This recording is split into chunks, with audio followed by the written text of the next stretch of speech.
Dahil sa kagat ng aso, hirap pang maglakad si Jaylick Salud habang nasa San Lazaro kanina. Malalim daw ang sugat sa kanyang binti mula sa sakmal ng crossbreed na Labrador at Pitbull na alaga ng kanyang tita. Hindi naman daw siya natakot sa kagat ng aso ng kanyang tita dahil may bakuna naman daw ito kontra rabies. Di tulad ng asong gala na malamang ay hindi naturukan. May nakita po yung aso nila po na may iba pong tao sa labas kasi po tindahan po siya.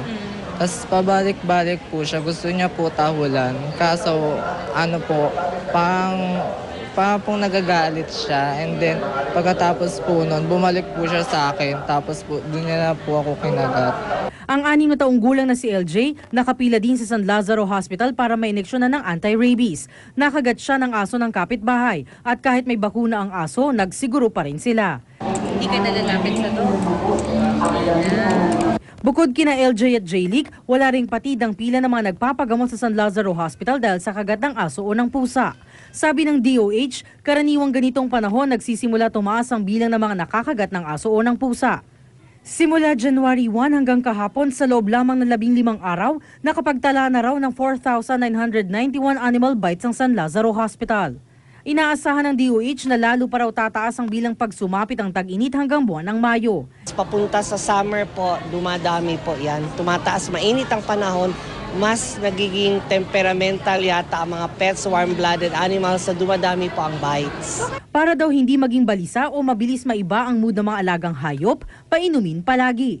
Paliguan ng 3 beses sa isang linggo at tiyaking kumpleto ang mga bakuna. Kapag nakagat o nakalmot naman ang aso, pusa o any warm-blooded animal, agad linisin o hugasan ng sugat. Sabunin kahit sabong panlaba, suka o antiseptic. At may bakuna naman ang hayop, dapat pa ring dalhin sa ospital ang nakagat na tao. Yung padugo po, wag nyo na pong gawin yun kasi lumalaki ang sugat. Mas mabilis pa kamo ang pag-akyat ng virus sa brain. 3 hanggang 4 na ineksyon ang kakailanganin ng biktima. Pero naglalaro man ang gagastusin mula 900 hanggang 4,000 sa government hospital, hindi mapapalitan ng paniniguro ang buhay at kaligtasan dahil oras na makita na ang sintomas ng rabies, dire-diretso na sa kamatayan ng pasyente.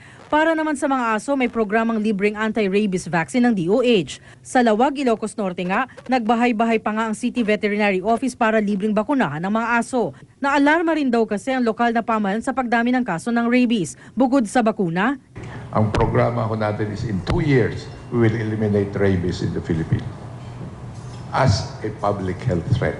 Hindi ko sasabing zero, but as a public health threat, we would like to eliminate rabies.